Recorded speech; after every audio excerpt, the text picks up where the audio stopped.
Nesse vídeo eu quero responder uma pergunta muito corriqueira aqui no canal, que é se eu posso utilizar um capacitor de 440 volts numa rede de 380 volts. E a resposta é que sim, você pode utilizar, mas tem uma grande ressalva que precisa ser levada em consideração para sua correção de fator de potência funcionar. Muitas pessoas já sabem que dá para utilizar e fazem uso desse recurso, que pode ser muito importante para garantir mais longevidade para o seu banco de capacitores, principalmente quando a rede não tem uma tensão muito estável. Mas esquecem desse detalhe importante e por isso fica uma correção de fator de potência meia boca. Então, se você quer saber qual que é essa ressalva fundamental para o funcionamento do seu banco de capacitores e saber de diversos outros detalhes importantes também, continua aqui comigo nesse vídeo, mas antes se inscreve no canal e ativa o sino para receber as notificações e ficar por dentro das novidades. Para você não custa absolutamente nada, mas para mim é o que permite continuar gravando conteúdo técnico semanalmente aqui para o canal. Então vamos lá, pessoal. Você não só pode utilizar o capacitor numa tensão menor do que aquele foi projetado, como pode utilizar numa frequência menor do que aquele foi projetado. Deixa eu mostrar um negócio aqui para vocês. A capacitância de um capacitor, ela está diretamente relacionada a dois fatores. Um deles é a área das armaduras, é essa área aqui, de cada uma delas, e também a distância dessas armaduras, essa distância aqui. Quanto maior for a área, a capacitância será maior quanto maior for a área, e quanto menor for a distância. O objetivo nesse caso é ter a maior área possível e a menor distância possível, para que nós tenhamos mais capacitância. Isso justifica duas coisas: o tamanho do capacitor aumentar de acordo com que aumenta a capacitância e também o formato cilíndrico. Para entender como que um capacitor é construído, nós podemos imaginar um rolo de papel higiênico com folha dupla, mas considerando que as folhas não têm contato entre si. Cada uma das folhas seria uma armadura aqui, elas não têm contato entre si, mas elas estão todas enroladas, no caso do papel higiênico, num rolo, e no caso do capacitor, não tem o rolo no meio, mas ele mantém o formato cilíndrico. Então o resultado disso, como são vários metros enrolados, nós temos uma área de armadura muito grande, e por isso vai aumentar a capacitância, e também nós temos uma proximidade muito grande, a distância é pequena, isso também contribui para o aumento da capacitância. Só que essa proximidade aqui, essa distância pequena entre as armaduras, elas contribuem também para a vulnerabilidade do capacitor às sobretensões. Esse é o grande inimigo dos capacitores. Um capacitor ele não tem sobrecarga, porque a carga dele nunca vai aumentar. Ele não é sensível às temperaturas ambiente mais elevadas. Lógico, se você tiver 200 graus no capacitor, ele vai estragar, mas temperatura ambiente, ele suporta muito bem. Então, uma das variáveis responsáveis pela queima da maior parte dos capacitores é a sobretensão. O capacitor fica a maior parte do tempo alimentado, na rede elétrica, e portanto ele recebe praticamente todos os surtos que vêm da rede e também fica exposto, fica sujeito às sobretensões temporárias. O que é um surto de tensão? Vamos fazer um gráfico aqui onde o eixo vertical é a tensão e o eixo horizontal é o tempo. Uma sobretensão, vamos supor que aqui seja a tensão nominal, uma sobretensão é quando a tensão se eleva e se mantém elevada. Isso aqui é uma sobretensão. Agora, continuando aqui, voltou para a tensão nominal. O que é um surto de tensão? É quando é um impulso muito rápido, mas com um valor muito significativo. Para proteger contra sobretensão, que é esse caso aqui, esse recurso de utilizar capacitores com uma tensão maior do que a tensão da rede é 100% eficaz. Porque a sua rede, por mais sobretensão que ela tenha, dificilmente uma rede 380 vai chegar em 440 volts, por exemplo. Então é muito eficaz, você vai ter um resultado fantástico usando desse recurso, Vai investir um pouquinho mais, mas vai ter um resultado fantástico. Agora, os impulsos de tensão não, porque mesmo que o capacitor seja para 440, esse impulso aqui é um valor muito mais alto e portanto, isso pode romper essa isolação do capacitor.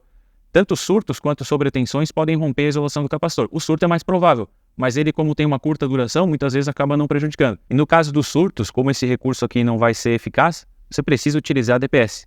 Independente também se é banco de capacitores, se é outras cargas, o DPS é um equipamento fantástico e você precisa utilizar para te ajudar a proteger contra os surtos de tensão.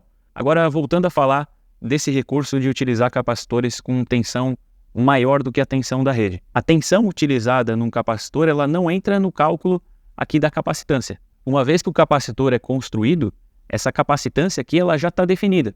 Então, não é a tensão diferente que você vai utilizar que vai fazer variar essa capacitância aqui. E essa afirmação pode nos levar a acreditar que basta comprar um capacitor com uma tensão maior e utilizar ele na tensão da sua rede elétrica. Se a rede é 220, você vai lá e compra um capacitor 380. Se a rede é 380, você vai lá e compra um capacitor de 440. Mas não é bem assim. A capacitância do capacitor realmente não muda de acordo com a tensão da rede, mas a potência dele sim. E é justamente a potência que vai determinar o quanto ele vai corrigir do fator de potência. Deixa eu colocar aqui para vocês o que é a potência de um capacitor. A potência em kVAR, ela é igual à capacitância que está aqui em cima e é fixa, né? Isso aqui é de acordo com a célula capacitiva que você usa, vezes 2 vezes o π, vezes a frequência da rede, depois eu vou voltar nisso aqui, tá? Vezes a tensão ao quadrado, vezes 10 na potência de menos 9. Esse aqui é o cálculo da potência do capacitor. Então, como é tudo multiplicado aqui, tudo está influenciando na potência, né? Então, se eu diminuir essa tensão aqui, vai influenciar diretamente na potência. Se eu diminuo a tensão, eu diminuo a potência do capacitor. Eu trouxe aqui uma foto de uma etiqueta de um capacitor da Brasiltec. Deixa eu aproximar um pouco isso aqui. E já vai dar para ver. É um capacitor de 10 kVAR em 440 volts. Perceba que na própria etiqueta do capacitor já tem a potência dele considerando tensões menores. Então, em 440 são 10 kVAR, em 415 cai para 8,5 kVAR, em 380 cai para 7,1 kVAR. Isso significa que se você quiser utilizar um capacitor com uma tensão maior do que a tensão da rede, para prevenir uma possível queima por sobretensão, você terá que considerar a potência dele na tensão da rede, que vai ser sempre menor. Então, se você vai utilizar esse capacitor em 380, ele não é mais um capacitor de 10 kVAR, ele é um capacitor de 7,1 kVAR. Se você não levar isso em consideração, o seu banco de capacitores vai ficar subdimensionado e você vai continuar pagando a multa pelo consumo reativo excedente. E voltando aqui para a fórmula da potência do capacitor, nós podemos observar que dá para trabalhar com frequências menores também. E a consequência de trabalhar com frequências menores é exatamente a mesma, a diminuição da potência do capacitor. Por conta da característica do capacitor, quanto maior for a frequência da rede, maior vai ser o número de cargas e descargas que ele vai ter durante o mesmo período e, portanto, maior vai ser a corrente dele. Então, com tensões menores ou com frequências menores, nós temos uma corrente menor e, sendo assim, o capacitor não vai queimar. E, por óbvio, não se pode utilizar capacitores em redes com tensão ou frequências maiores do que as quais ele foi projetado, porque assim a corrente vai sumir, a temperatura também, e ele vai queimar. Nesse caso, se for uma frequência ou uma tensão um pouquinho maior, não vai nem ser por conta do rompimento da isolação do capacitor, e sim por conta de aquecimento, né? Esse capacitor ele vai ter uma corrente maior do que ele foi projetado, portanto vai aquecer mais do que estava programado, e portanto ele vai acabar sendo danificado. E como o objetivo do canal é ajudar os eletricistas que colocam a mão na massa, com conteúdo voltado à atividade prática, eu vou te falar rapidamente como converter a potência do capacitor e adequar a tensão que você vai utilizar. Se observar, todos os termos aqui, eles estão multiplicados, né? Para resultar então na potência, só que a tensão ela está elevada ao quadrado. E por isso não dá para fazer uma proporção simples, aí, uma regra de 3 para resolver esse problema. Mas ainda assim é bem fácil de fazer. Deixa eu abrir uma calculadora aqui. Olha só, você vai fazer o seguinte, deixa eu diminuir um pouquinho para caber no enquadramento. Primeiramente, você vai dividir a tensão da rede, nesse caso, vamos fazer um exemplo aqui com 380. Tensão da rede é 380. Você vai dividir a tensão da rede pela tensão do capacitor, que é 440. Então, divide a tensão da rede pela tensão do capacitor. Deu esse valor aqui. Agora, aqui embaixo tem a função de elevar ao quadrado, né? Você vai ter que elevar esse valor aqui, esse resultado ao quadrado, porque a tensão estava ao quadrado ali na fórmula, né?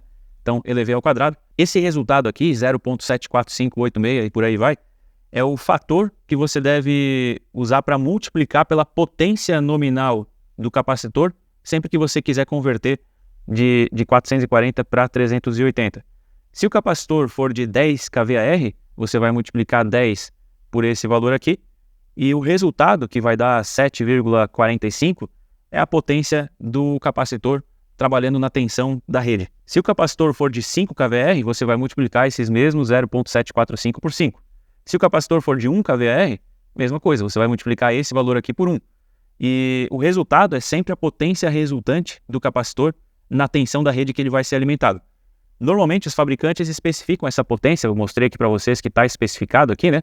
Deixa eu aproximar aqui novamente. Está especificada aqui a potência nas tensões menores, mas nem sempre você vai ter essa etiqueta aqui. Essas etiquetas às vezes se desgastam, né? Isso vai estar no manual também do capacitor, mas nem sempre você tem o manual em mãos também. Às vezes dá mais trabalho também pegar o manual do que fazer o cálculo rapidinho. Então vale a pena aprender a fazer, que é super simples, né? Basta dividir a tensão da rede pela tensão do capacitor, multiplicar o resultado por ele mesmo, né? Fazer ele ao quadrado no caso, e esse é o fator então que você vai multiplicar pela potência nominal. Lembrando que existem arredondamentos e tolerâncias também nos capacitores, então pode dar um resultado um pouco diferente aqui do que está descrito. Percebam que a tolerância aqui nesse caso é um capacitor de 3 vezes 43,66 microfarad, com uma tolerância de menos 5 até mais 10%. Então nem sempre vai bater certinho, pela nossa conta é dar 7,4 aqui, né?